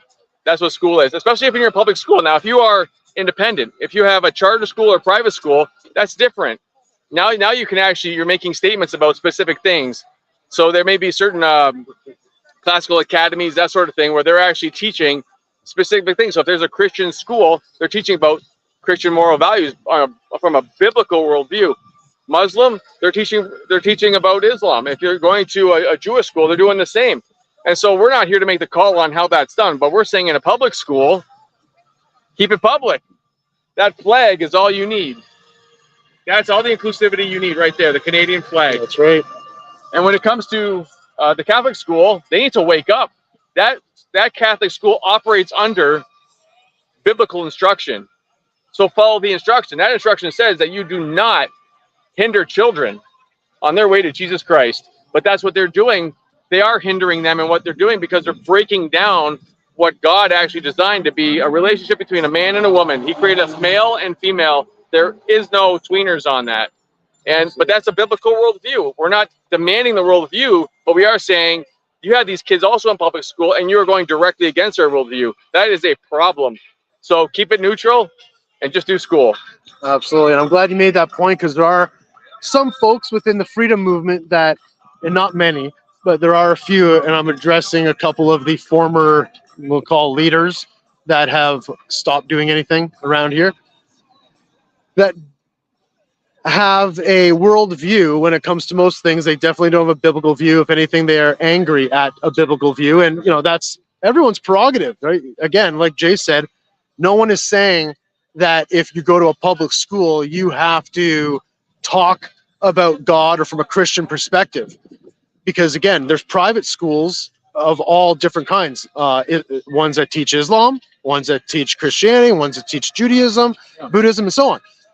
But the public sector is meant to be a neutral territory. And Beth had made a good point, which I had gone over before. But if you're a parent, you want to go and check out the hallways, especially during this month, I would imagine you have to make an appointment because, as we stated before, parents or anyone are not allowed to cross that threshold without permission. Yeah, and a lot of the schools, they do a good job of security. They got to buzz you in at the door, which is the right thing to do during school hours. You don't need people coming in off the streets just like, hey, I don't walk into your school and treat my, to self to whatever's going on here. But at the same time, you're a parent. There should not be any real difficulty in being able to go in and walk that school. I mean, they have parent-teacher interviews and all that, but just like most places, when they know that parents are coming, it may look a little different on that day. Right. Just like you would have at a manufacturing plant. If you know that a dignitary is going to be visiting the plant, it's cleanup time. So when you visit the school, probably the best thing to do is just do a spot check and say, hi,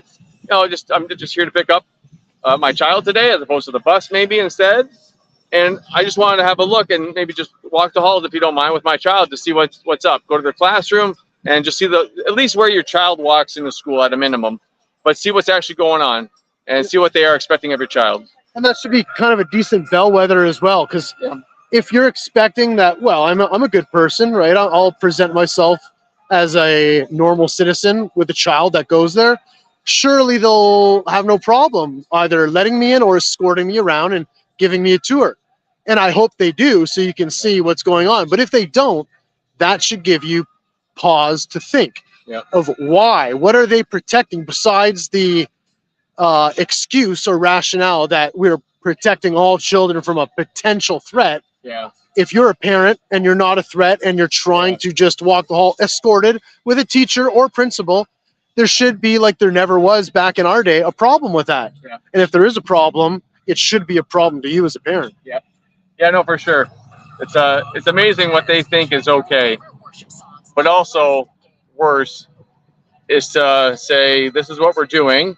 You may not like it, but we're not even going to listen to you and your feedback. That's not Canadian. That's China. Trudeau may want that here. He may want his China, but we're saying no. And pretty soon you're going to have an opportunity to make sure that that doesn't happen. But right now, there's no reason to wait. Send the message. They actually do react to the pressure that's in the public. They do see it. They do read it. They do sense it. And they do react to it. So put the pressure on your principals, your vice principals, your teachers. Say, do not do that to my child. Like Beth mentioned, make your voice known. It's your child. It is not the education system's child. It's not Stephen Leahy's. It's not Doug Ford's. It's not Justin Trudeau's. It's your child and your children. You determine how they're going to be taught in school and make that voice known. And, you know, we're going to be back at the school board. We would love to see people there in the gallery because they need more eyes on them.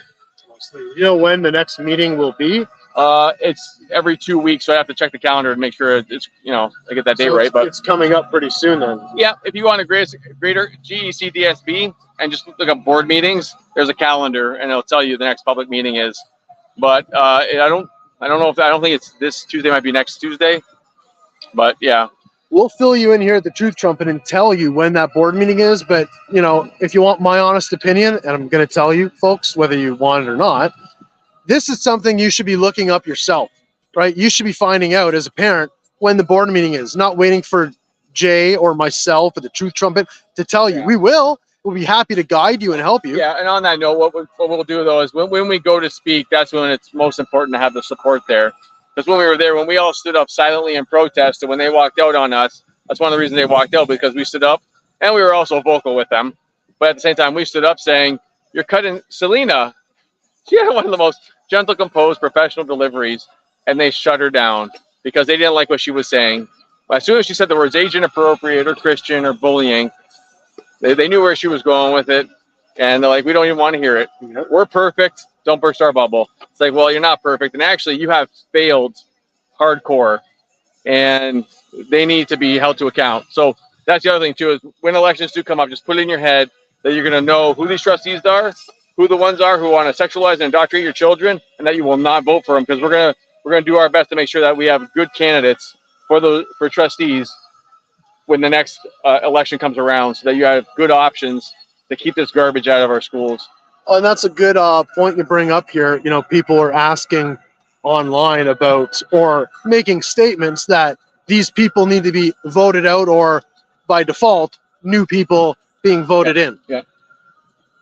How can, if there are any good parents, good citizens out there that want to play a part in that, or run or take a look at the avenue in which, how do they go about doing that, or contacting you guys, Action for Canada, to find that out? Yeah, we're gonna. Oh, sorry, this little one's by.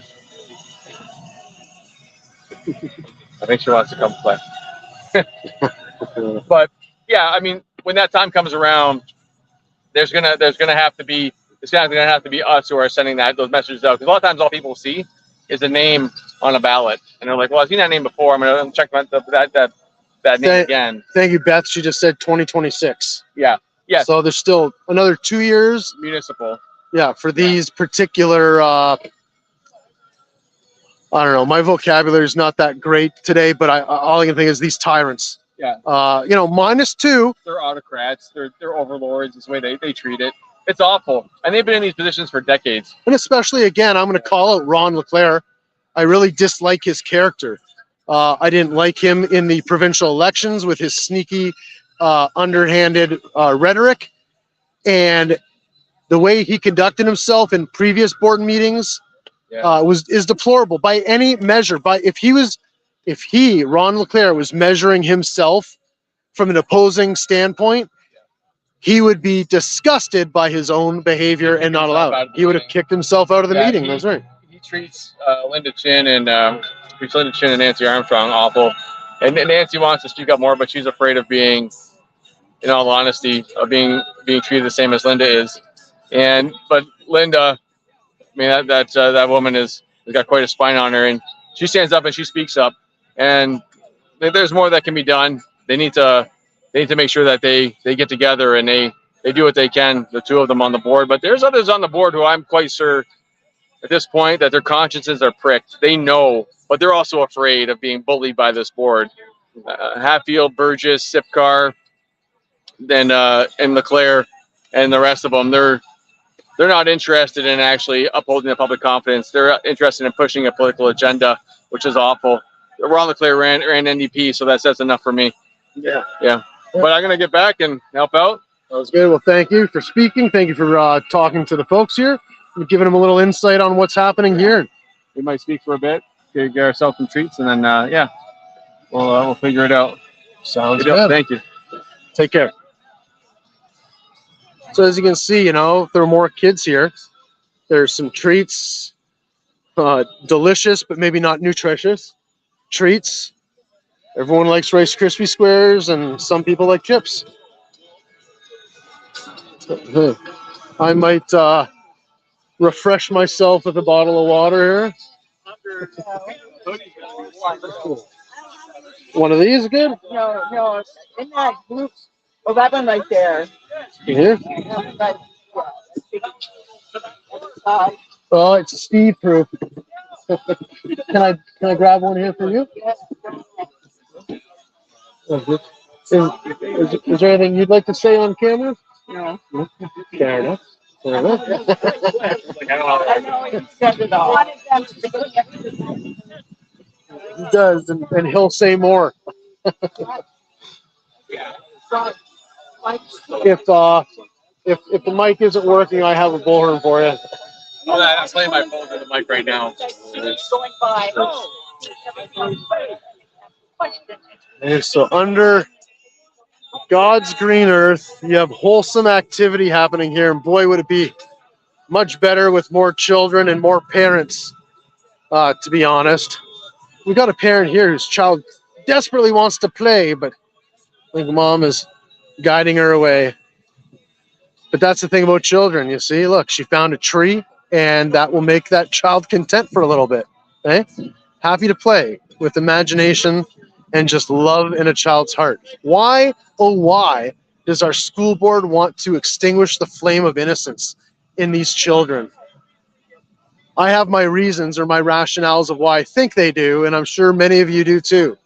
But it's a sad state of affairs when our entire system, our entire institutional systems are pushing an agenda that isn't real, and they're doing it to make it real, to make it become to fruition through a normalization tactic, which we've said before.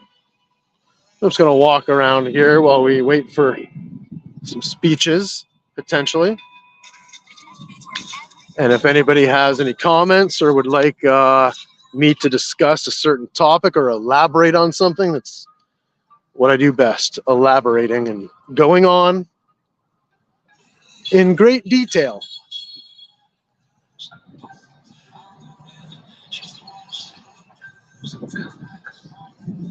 And that's another topic here. See this beautiful area of downtown Windsor that is beautiful the way it is. You know, you got green grass and you got a pathway and a parking structure and buildings. That Chrysler building was supposed to be a tower way, way, way, way up there. But after 9/11, the powers that be decided to not make it tall, as to not be a beacon for terrorism. Again, putting a Band-Aid on the problem instead of trying to solve the root problem, and maybe curb terrorism by having a vetting program for the folks that we bring into this country But we don't anymore. All that is needed is a particular color of skin and a true or not true story that goes along with it of oppression. And oppression used to be pretty definitive back 10 years ago and longer, but nowadays, you know, many people can say they're oppressed just by the color of their skin.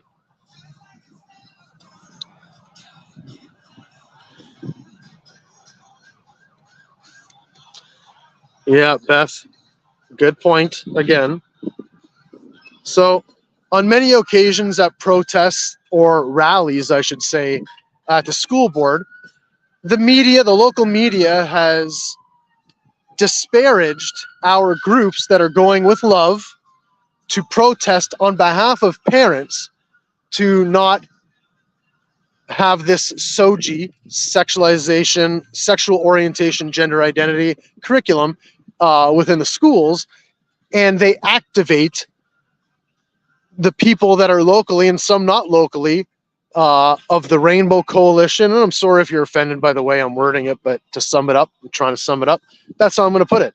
So they activate the Rainbow Coalition people, and they come down in small droves and scream and chant, bigot, bigot, you're full of hate, you know, things like that. And then we try, here at the Truth Trumpet, we try neutrally to try to gain their perspective. So you viewers can see and hear what the perspective is. Because, you know, maybe they have some good points, as Rich and Jay brought up.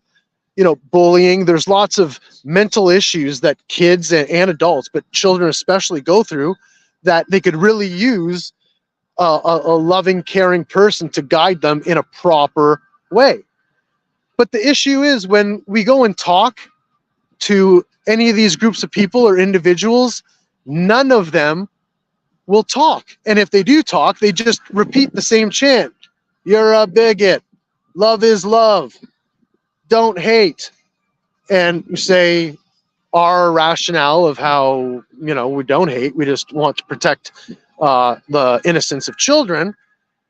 And they scream. They get angry and they scream something and walk off, or they scream and say, you're in my personal space. It's assault, right? Your words are assaulting me, is usually the rhetoric we get. And we were at a Lisa Gretzky, who is a local politician, MP. We were at a protest against her. She's NDP, I believe, or Liberal. Either way, they're a coalition, they're the same. We were protesting in front of her office, and of course she wasn't there. There never are at work. And again, we were confronted with people of opposing views, people of the Rainbow Coalition. And there were many educators there. And if you look to the Truth Trumpet channel, whether it be on TikTok, Facebook, Rumble especially, when you look there, you'll see, correction, MPP, not MP, Lisa Gretzky. Thank you, Beth. You'll see a video of an educator of a grade school, right? So young children going on and talking about how from birth, children, infants, masturbate, play with themselves sexually, and going on about that's how she teaches her child. And obviously, by default, this is what she teaches within the classroom. And it's on camera, it's on video, she's still an educator. And these people are propped up by other educators affirming that they're right, but they are not right. Just like trust the science wasn't right. That was based off modeling and projections that were way off, way wrong, and inaccurate. But they know that already. They know that the damage will be done. We've already had at least 6-7 years now of this indoctrination going on in schools. It'll take a few more years at least to remove it. If successful, by that point, you'll have an entire generation that have been groomed themselves. Yes, groomed. And they will go out into the world believing, with the propped up thoughts and system, that it is correct. And they'll have peers that will agree with them as well. And they'll be bosses at some jobs because of the color of their skin, because of how they look, because of their sexual orientation. And they will get jobs not because of the, excuse me, not because of their merit, because of their identity. And then they will push that, thinking it's the right thing to do, thinking it's normal, and everyone that grew up around them will be affirming that thought, ruining the next generation. And that is essentially one of the biggest problems because, in my opinion, the powers that be know all this. You got to remember, you and I don't have quantum computers, but the governments, corporate high multinational corporations have quantum computers, that they have quantum algorithms that run scenarios. Excuse me. And they have war gamed all of this and know exactly the possible outcomes, not just one, but every possible outcome and the general percentage of how that outcome will play out. So they know even if they fail and all of this gets removed, in a way they win. They've pushed an agenda. They've turned something that didn't exist into existence. And all they have to do now is fund and create more of it in order to push the narrative more. And if people are going to comply because they get an instant dopamine hit of the brain or body, then this will continue to perpetuate until we decide individually and collectively that we are not going to take the carrot that's dangled in front of us. We're going to sacrifice instead. We're going to sacrifice in order to do the right thing. And parents, that's what this is going to take. You're going to personally have to sacrifice. You're going to have to do things you don't want to do and shouldn't have to do. Like I said before, you're going to have to change jobs, maybe sell the house you're in and downsize. And many of you are going to get angry at me and think, how can you say that? How dare you? I didn't work this hard. I didn't do whatever I did. I didn't go to school for this many years to live in a one-bedroom house with a child and a husband, or two children and a husband. Well, no, it's not fair. It's not right. But this is where we're at right now. This is the world we live in now because our ignorance and our dedication to distractions in our lives, whether it be sporting events, swimming, gambling, excessive anything of what we do, watching television shows, we're all guilty of it. I'm not saying I'm not. But this is what has brought us to where we're at now. The powers that be have been looking down going, yes, we'll give you more distractions. Keep putting your time, money, and effort into these things that bring no fruit to your life, but give you instant dopamine hits.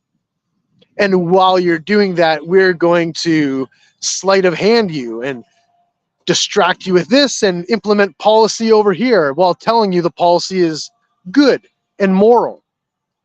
And then they give you an authority figure that confirms their opinion that it's moral. And many parents will sit there and go, well, I mean, judges wouldn't be saying it if it wasn't moral. The police wouldn't be saying it or backing it if it wasn't moral. But they are. And it is immoral. So it's, and oh, look at it. There goes Jay, working a dog, getting his energy out. Wholesome goodness. Right? It's face value. That's a man walking a dog. The dog is happy, and he's happy. The world could be so much happier if we stopped being distracted by things we pretend make us happy and actually bring our heart happiness. You know, a good example I can use is when we were younger, whatever worldview we were brought up with or biblical view, most of us dated. And when we dated as a teenager, the person we were with, we usually fell hard for. I know I did. And they might not necessarily have been a good person or a moral person, or maybe they were. But either way, we fell for them. And we told our parents or our friends, this is the one. They're so great. They're so nice. They're so this and that, right? And most people fall in that category. But the issue with that is, whether it be through your own circumstance or the person you're with, a breakup happens. They break up with you, they end up dating someone else, your heart's broken, their heart's broken.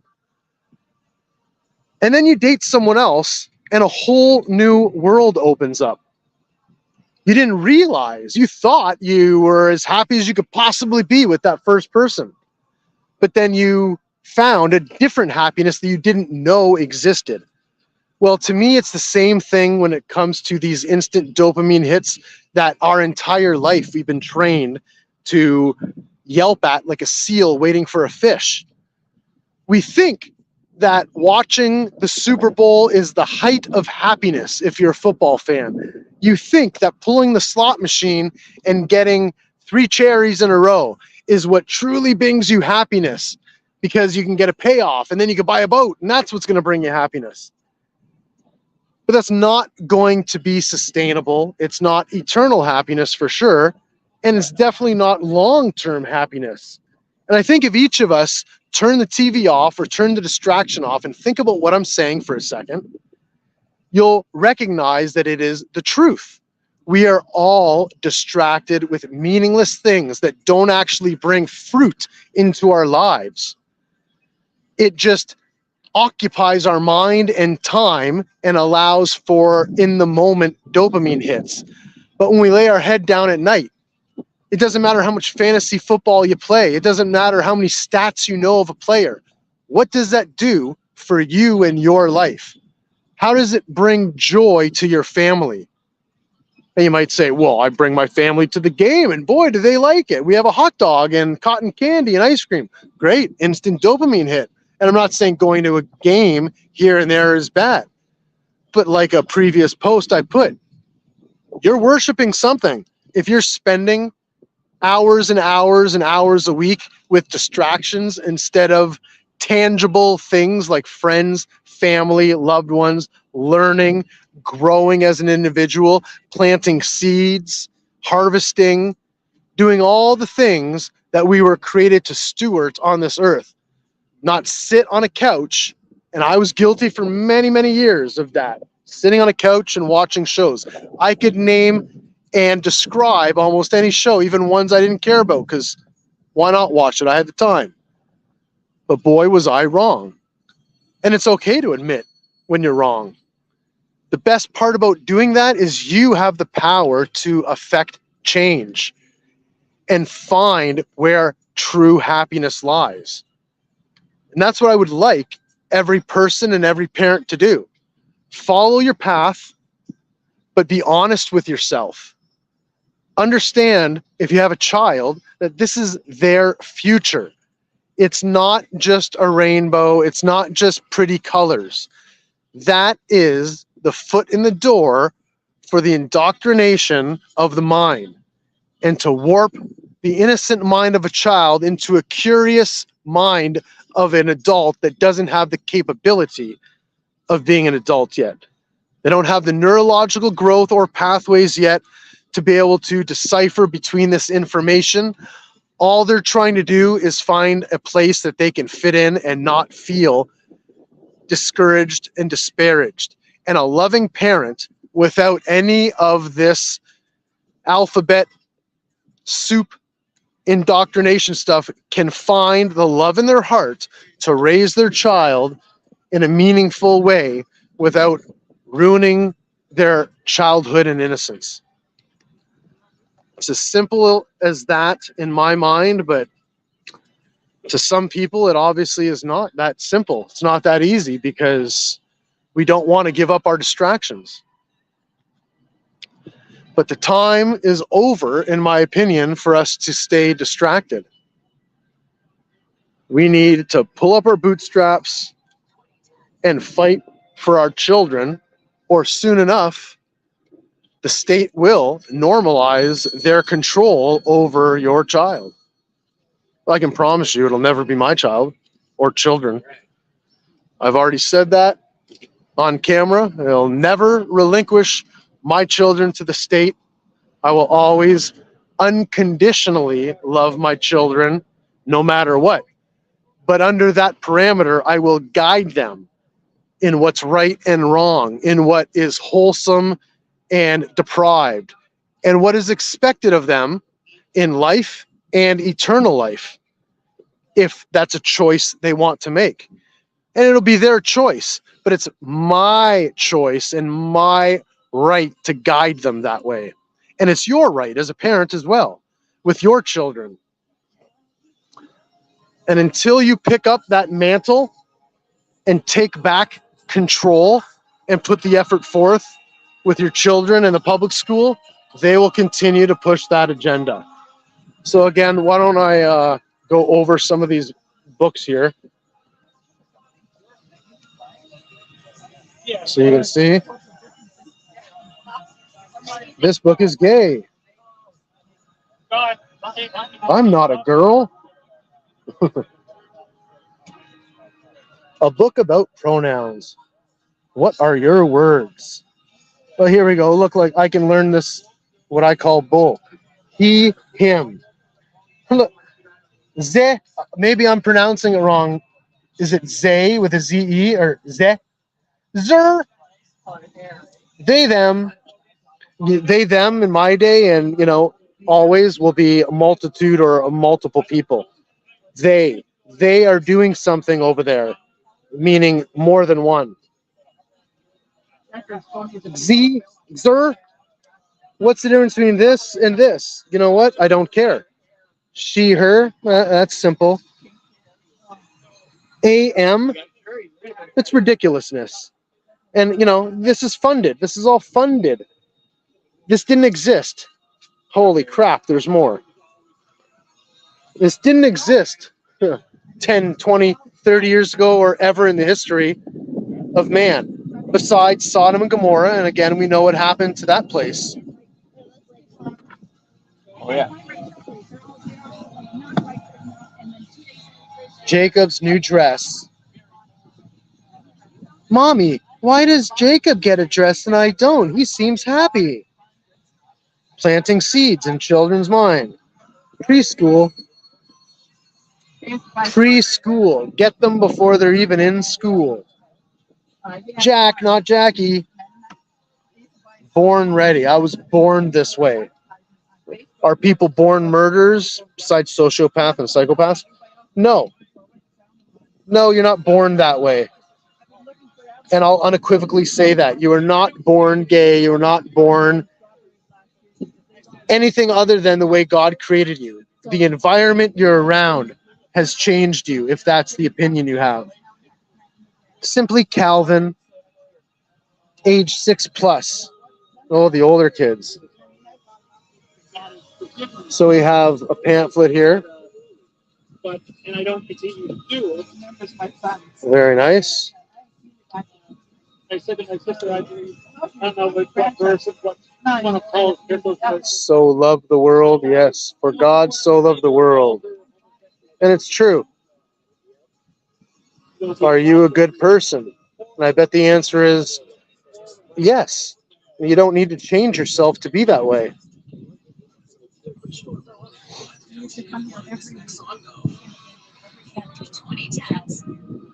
60-second gospel. That's nice. Nice.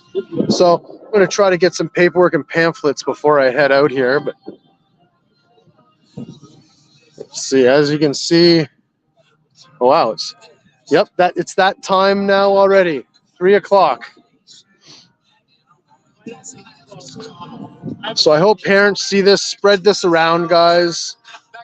Let people know that it exists, regardless of the turnout or lack thereof of parents. I have to believe that there are good parents out there of all races, color, and creed, and belief system that believe in the morality that this country was founded on. And whether you are a believer in Christianity, and I'm not saying you are or have to be, or Judaism, this nation and all of its laws and principles were founded on Judeo-Christian value systems. Those value systems, all of society used to agree upon. And what has changed? Well, I could go in for an hour at least on the reason why that's changed, but I'm not going to right now. But we used to have a moral compass that was not confused. And the only thing that I'll leave with, well, the last thing I'll leave here and say is all that this is doing with their pretend trying to unconfuse people or children is they're causing more chaos and confusion in the children's minds. And all these kids want to do is fit in. So if you provide them a false pathway, they're going to take it to not get bullied. But unfortunately, again, instant dopamine hit. They'll eventually be bullied by their own kind or by life, because life doesn't cater to this insanity. Sorry, we got more fire trucks. That's like the third one this morning or this afternoon. Just like ambulances, we used to never hear them that much, but nowadays it's kind of a constant thing. Another example of how things are so much better with all the funding and policies they've put in place. Unfortunate.